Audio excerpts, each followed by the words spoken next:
In this video I'm going to discuss the Myrmidon Titan Spec that I play. I've had a couple people ask me recently after seeing some of my PvP videos what is the spec that I play, so I will show you now.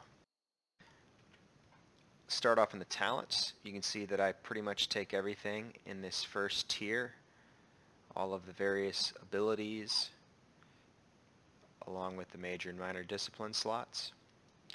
Second tier is where it gets a lot more interesting. So you see I do not take Frenzy despite playing a Titan. I take Berserk because Berserk gives a lot more sustain than Frenzy does. Otherwise, taking pretty much all of the damage abilities and the other minor discipline. Some armor. This is always nice to get some stamina back after retaliating. Passive regen. This is a must-have for the power efficiency minor slot. This is also a must-have for the basic attack damage. Most of your damage on the Myrmidon is going to come from basic attacks. And then the Fury regeneration, also very important. Moving on, this next slash ability is new in 5.8. We'll discuss that in a little more detail further. Major minor disc slots. So then promotion class is Titan. You want to take everything except for, here I go killing again because it uses Frenzy and we do not use Frenzy. And Indestructible Frenzy, which also uses Frenzy, which we do not use. Of course, the capstone is the Titan, which gives you this very nice Titan buff, along with more slashing damage, crushing damage, bonus and cap, and the ability to use runic axes or maces, which aren't in the game yet. So moving on, you want to play a half giant. We'll talk about the racial bonuses the half giant gets a little bit further, but I think that half giant is a must for this spec. Along with Juggernaut. Juggernaut has a lot of anti-CC abilities, which the main way to kill this spec is to CC it. So that's why we take Juggernaut to prevent that. This slot is a little more flexible, let's say. I like Shield Breaker for the armor penetration and armor penetration buff. The Shield Breaker and Dispel abilities are also useful at times. We'll discuss that a little bit later also. Master of Axes. I prefer Axes because the Berserker Strength passive is very good that you get from Axes. It's a barrier with an attack power buff. You also get some bonus damage slashing. Expansive Mind for an extra ability slot. We need all 9 of them. Demon's Pact for an extra passive slot. We need all 9 of those. And this slot is a bit flexible also. I prefer Resolution for group fights. You get an extra 10% damage when 3 or more enemies are near. If you're more of a solo player, you could swap out Sturdy or something like that in this slot. Moving on, we'll start looking at the ability bars. So starting with the survival tray, Spite is something that you can slot in the survival tray. You get 5% roughly of your health back every time suffering a stun or a knockdown. So that's very good because people are going to try to stun and knock you down to force you to crash. This is also something you can slot in the survival tray because I believe it procs off of the knockdown from Dizzy Down. So if someone does catch you out of combat. The health buff from Juggernaut is nice, but I keep it in the survival tray. There's not enough room in the combat tray, so just pop this right before you go into combat. Unstoppable makes you CC immune. This is also nice to have in the survival tray, where you could pop this before you summon your mount, so maybe you don't get CC'd while trying to summon your mount and you can get away. Moving on to the melee tray, the Titan buff. This is the main thing you get from this promotion class. It stacks up to 25 times. Anytime striking a bleeding target, you will get a stack, which will increase your left click damage and neck slash damage by 2% per stack, up to 25 times for a total of 50%. So this is how you get both the left click and the neck slash to do a lot of damage. Berserker Strength is nice for the barrier and the attack power. Spite we already discussed, and Resolution gives you another 10% damage modifier when you have 3 or more enemies around. This is the ultimate ability, which you can use to mitigate the crash. Furious Retaliate, you get that from Juggernaut. It's a little better than the normal Retaliate, so we use that. Colossus Smash is really nice. That's a 25-meter leap that you can use offensively to close the gap or defensively to create some space. It also has a stun at the end of it. Pulverize is one of the main ways that you're going to mitigate the crash. This is something that you use when you're not under a lot of pressure. We'll go over the other ways that you can mitigate the crash here in a little bit, but this is one of the primary ways you can use. The damage from this really isn't worth using. It roots you in place, and this is really primarily just to mitigate the crash. So this slot is a little bit flexible, let's say, so I do use Neck Slash primarily, but if I were going to slot Shield Breaker or Dispel, this is what I would remove. Neck Slash is a new power in 5.8. What it means by this attack can be instantly flash cast is that it is essentially an animation interrupt. The way I use this, and I need to get better about it, it is a new ability, so I'm still working it into my rotation, but I would use the 3 left click attacks, and then after the third one executes, instantly do Neck Slash. That will give you a lot of burst. I find Neck Slash hits about as hard as the third left click, and it again does benefit from the Titan buff, so you can hit very hard with this. Combined with the third left click, you can get very good burst damage.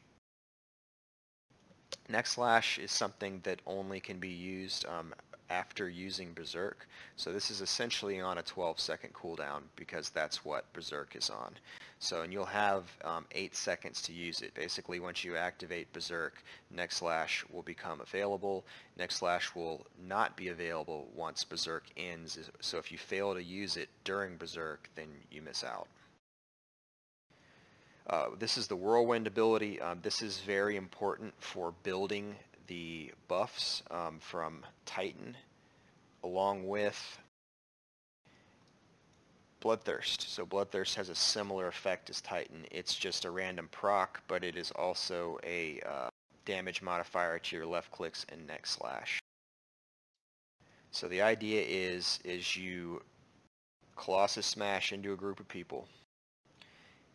Use Whirlwind. That's going to build up your stacks of Titan very quickly, because every time you Whirlwind it applies a bleed, and the subsequent Whirlwinds will count as striking a bleeding target. So if there are 5 people around you, you're hitting 5 times every half a second to a second, whatever the tick rate is on Whirlwind. So you will build up those 25 stacks very quickly. This also is a great way to proc Bloodthirst, which we just talked about, as well as the Berserker Strength passive. So once you proc all those, then you'll start doing some serious damage. The net is nice. It is a very good CC ability when it works. So the root is very reliable, I find. I have no problem hitting it. The net pull, the second part of the combo that's supposed to pull the person back to you, I would say works less than half the time. Hopefully Ace is looking at that and is going to get a fix in for us, because it's pretty unreliable right now. Berserk is the main way you're going to stay alive. So for 8 seconds, basically all the damage you take will be healed back every second. So you can be killed while Berserk is active, but they will have to kill you in a 1-second window, because otherwise the damage they do will be healed back instantly. Or if they make you crash at the end of Berserk, then that's the other way that people will kill you, which is why you want to play with the Juggernaut discipline with the anti-CC. The number one way to kill a Myrmidon is to CC them as the crash is about to happen and make them take all the damage at once. The other thing that can really get you are physics-based abilities, like the Tornadoes or Hellfire Blast Knockup from the Confessor, the Night Chain Pull. There's some Druid knockbacks, various things that either knock you back or up in the air. While you're airborne, you cannot mitigate the crash, so that's another way that people will try to get you, and there is nothing currently to mitigate physics effects, unlike crowd control effects. Blood of the Giants is very important. This is another way you can mitigate the crash, but it's also a nice damage bonus. So this is something that will build up hate very quickly, actually, and you have 2 stages of this. So once you build up enough hate, then you will be able to use this, and it has a short, maybe 1 second invulnerability, so you have to time that with the crash, but it also will increase your bonus damage by 5%. Stacks twice, so a total of 10%. Unstoppable, we talked about that a little bit. This is your anti-CC ability. You can use this offensively or defensively, so I'll give you a couple of examples. Defensively, if you see the Berserk meter starting to fill up with a lot of red, you might want to pop this so you know you're not going to get CC'd and take a crash that's going to kill you. The way to use it offensively, and the way I like to start a lot of fights, is I will hit Berserk followed by Unstoppable. And the reason you do that is both of these last 8 seconds. So if you use Berserk first and then Unstoppable, you can be sure that you're going to be CC immune through the whole Berserk and be able to mitigate it at the end.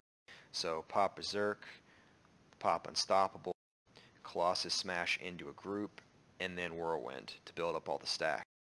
If you just hit Berserk and then Colossus Smashed in and try to get your Whirlwind off, you might get CC'd and interrupt the Whirlwind and not be able to build up the stack. So that's one way to use it offensively. And then lastly, you've got Reveal Weakness, which is not only a self buff of 15% armor penetration, but it also buffs the entire group. This is a nice thing to have in any melee group that's going to be doing physical damage. As far as stats go, I do have a green vessel right now, so my stats are pretty good.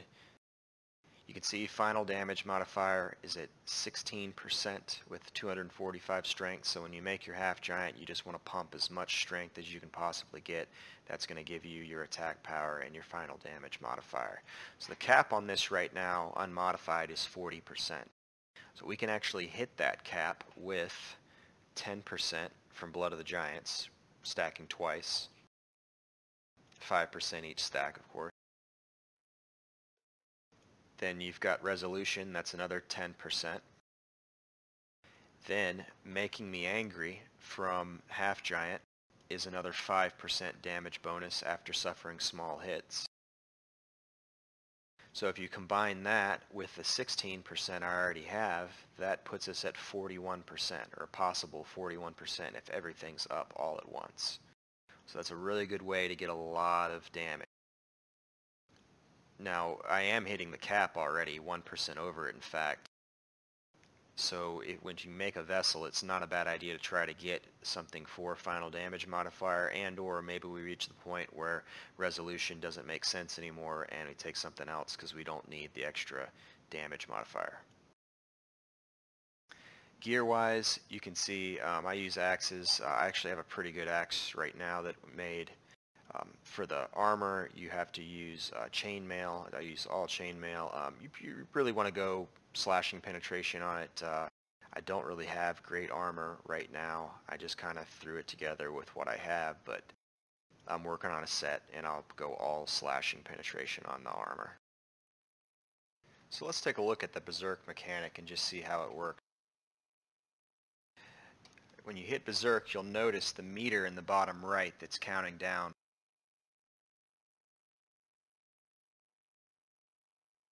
And the splat is when the crash happens. So let's try that again and I'll show you what it looks like to mitigate the damage with Pulverize. You'll notice as it's counting down, at about the 1 second mark you want to hit Pulverize. And you see you don't get the splat animation. It actually puts a circle around the Berserk meter to signify that you are protected from the crash. So another way to mitigate the crash is by using Blood of the Giant. So let's see what that looks like. You actually want to hit that around the half-second mark, I would say, to make sure that the invulnerability. So you see there, we did not take a crash because we were invulnerable as the crash was about to happen. The last way to mitigate the crash is by using the ultimate ability. The ultimate ability has a little over a 2-second animation and you're immune the entire time. But you still want to try to use that towards the end of the crash. The main reason being there's a short window from when the crash happens to when Berserk is active again where you can take damage. It's about 4 seconds. So by using the ultimate ability towards the end of the crash, you will be immune to damage in that window longer. So let's see what that looks like. You can see the timer is counting down, and when we get down to about the half-second mark, we use this, and you can see I'm still immune to damage, and I got 1-2 seconds and I'm Berserk again. So that's how you want to use the ultimate ability. So let's look at what it might look like to open up a fight. I've got a naked alt character over here who's going to serve as our target dummy. So first thing you want to do, pop the Juggernaut hit point buff before entering combat stance. Then we will hit our armor penetration buff, go Berserk, go CC immune, dive in, start whirlwinding, and then right at the end we'll do a pulverize. You'll notice we're starting to build up that Titan buff and we're hitting pretty hard. Of course this alt isn't going to last too long, being naked against the Myrmidon, but you kind of get the idea from there. That's pretty much it for this video. If you have any questions, you can leave them in the comments. You can PM me in Discord or on the Crowfall forums, or you can also visit our guild website, which is lordsofdeath.com. Later.